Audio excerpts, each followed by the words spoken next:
ہیں. ہم یہ دیکھ رہے ہیں کہ international community led by American جو ہے نا وہ ہندوستان کو ایک اچھا گائے جس کو کہتے ہیں گڈ گائے اور پاکستان کو بیڈ گائے جو ہے نا وہ پینٹ کرنے کی کوشش کر رہے ہیں. اس سارے سینیریو میں چین کا رول جو ہے نا بڑا امپورٹنٹ ہے.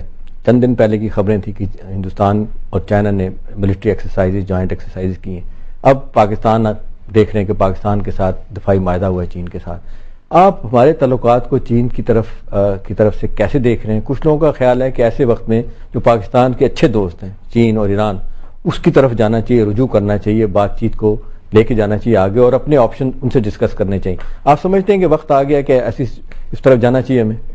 دیکھیے, جہاں تک اس حکومت کا تعلق ہے ایک چیز آپ نوٹ کیجئے کہ پاکستان کی تاریخ میں پہلی مرتبہ یہ موقع آیا کہ جب یہ حکومت آئی تو انہوں نے چین سے اپنا ایمبیسڈر واپس بلا لیا اور کئی ماہ تک اس کی ریپلیسمنٹ نہیں بھیجی. یعنی یہ تاریخ میں پاکستان کے نہیں ہوا کہ 3-4 ماہ تک چائنا میں ہمارا سفیر ہی نہ ہو. اور چائنا کے ساتھ اس قدر تعلقات کو خراب کرنے کی ڈیلیبریٹلی کوشش کی جا رہی ہے کہ پریکٹیکلی چائنا کی ملٹری کی ہماری ملٹری سے تعلقات تو بہت اچھے ہیں. جیسے کل بھی ہمارے چیئرمین جوائنٹ چیف وہاں پہ جا کے ایک نیوکلیر اور ایک مختلف ڈیفنس پروجیکٹس کے اوپر ہم نے سائن کیا ہے ان کے ساتھ جا کے. لیکن حکومتی سطح پر ڈیلیبریٹ اٹیمپٹس یہ کی جا رہی ہیں کہ پاکستان کے چین سے تعلقات کو خراب کیا جائے. اس کی سب سے بڑی مثال یہی ہے کہ یو این سیکیورٹی کاؤنسل میں پہلی دفعہ چین نے ہماری مدد نہیں کی. کہا نہیں گیا انہیں, یا تو ان سے کہا نہیں گیا یا چین کو منع کر دیا گیا کہ آپ نے اس میں ویٹو نہیں کرنا ہے. کیونکہ پہلے بھی انڈیا 3 دفعہ یو این سیکیورٹی کاؤنسل میں جا چکا ہے. چین نے ہر دفعہ ہم نے ریکویسٹ کی اور اس نے ویٹو کیا ہے. اور ویٹو کرنے والے ملک کو کوئی اپنی جواب دہی کوئی صفائی نہیں دینی پڑتی, بس ویٹو کر دیا اور ختم ہو گئی. تو چین کے لیے تو کوئی ایشو نہیں تھا, اس نے ہمیشہ ہمارے انٹرسٹ کو دیکھا ہے. یہ حکومت جو اس وقت ہے جان کے پاکستان کے تعلقات چین سے خراب کر رہی ہے, یہ بالکل کنفرمڈ ہے معاملہ. اور چونکہ یہ حکومت جیسے عرض کیا کہ ہر فون کال باؤچر اور ان کی طرف سے آتا ہے اور پالیسیز کم از کم فورن پالیسیز اور نیشنل سیکیورٹی کے بڑے بڑے فیصلے وہاں سے کیے جا رہے ہیں, تو چین سے کیسے تعلقات ٹھیک ہونے دیں گے یہ؟ اور یہاں بھی وہ معاملہ ہے کہ جہاں پر آرمی میں اور اس حکومت میں تصادم بلڈ ہو رہا ہے.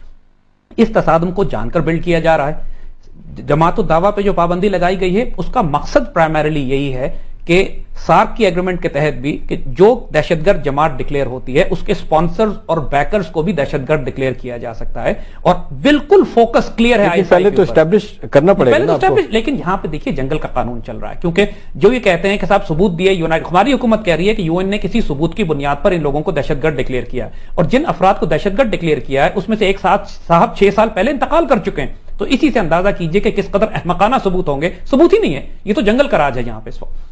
سو پرائمریلی اس وقت انڈین انٹرسٹ بالکل کامن ہے. انڈینز کو امریکنز کا صرف نیوکلیر کوآپریشن نہیں ہے, اس کے علاوہ بھی کچھ سٹیجز ان کے ریلیشن شپ بڑھ گئے ہیں جو ہم یہاں پہ ڈسکس کرنا چاہیں گے. افغانستان میں جو کمبیٹ آپریشنز کر رہے ہیں جو ٹروپس, وہ امریکن ہیں, برٹش ہیں اور کینیڈینز ہیں, اور ان کی کیجولٹیز ہو رہی ہیں. یہ بری طرح صاحب مجھے یاد ہے کہ اب یہ خبریں جو آ رہی ہیں تھنک ٹینک انڈیا بتا رہے ہیں کہ انڈیا نے آفر کیا کہ 1.5 لاکھ ہم اپنی فوج افغانستان بھیجنے کے لیے تیار ہیں. جی میں اسی کی طرف آ رہا ہوں. ہو یہ رہا ہے کہ امریکنز کو ٹروپس کی ضرورت ہے افغانستان میں, اور انڈینز نے آفر کیا ہے کہ اگر آپ پاکستان کو نیل ڈاؤن کرنے کے لیے, پاکستان کو گھیر کے نقصان پہنچانے کے لیے آپ ہمارے ساتھ راضی ہیں تو ہم افغانستان میں آپ کو ایگزٹ اسٹریٹجی دیں گے, افغانستان میں ہم ٹروپس بھیجیں گے. ایک تو اس سے امریکن, برٹش اور کینیڈین ٹروپس کی کیجولٹیز کم ہو جائیں گی. دوسری طرف افغانستان کو سٹیبلائز کرنے کے لیے کرائے کے فوجی ملیں گے امریکنز کو کہ جو اپنی کیجولٹیز 30 ملکوں کی 40 ملکوں کی فوج ہے. Combat troops NATO non combat operations میں, نیٹو کمبیٹ آپریشنز میں نہیں ہے.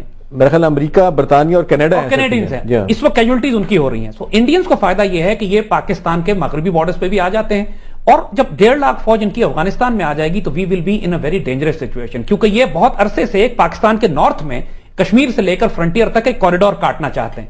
اور یہاں پہ بھی ابھی یہ اگر یہ لوکل ایک ہائی انٹینسٹی وار بھی کریں گے جو یہ کرنا چاہتے ہیں, کیونکہ انہوں نے ڈرونز کی پینیٹریشن کی ہے کشمیر سیکٹر پہ اور سیالکوٹ پہ, اور جو پلینز ان کے آئے تھے وہ جماعت الدعوہ کے کیمپس پہ حملہ کرنے کے لیے کشمیر میں اور مریدکے پہ, لاہور کے پاس جو مریدکے کا سینٹر ہے, یہ ایکسپیکٹ نہیں کر رہے تھے کہ پاک فضائیہ تیار ہوگی, مگر وہ آئے تھے fighting petrol, they were loaded, they came to bomb. لیکن جو نیٹو ہے ہمارے مغربی بارڈر پہ آپ دیکھیں گے پہلی مرتبہ کل نیٹو نے چمن کے اوپر سے فلائی کیا ہے. یہ ہمارے ریڈارز چیک کر رہے ہیں, وہ فلائی کر کے یہ دیکھ رہے ہیں کہ ہماری ریڈار کوریج کہاں کہاں ہے, ہمارے ریڈار زونز کہاں ہیں, ایئر ڈیفنس سسٹمز کہاں پہ لگے ہوئے ہیں, ہم میسائل لاک کرتے ہیں ان کے اوپر یا میسائل لاک نہیں کرتے, کیونکہ جب بھی کوئی surface to air missile lock کرتا ہے جہاز کو خبر ہو جاتی ہے کہ ایک میسائل مجھ پہ لاک کر گیا. سو تیاری ہو رہی ہے.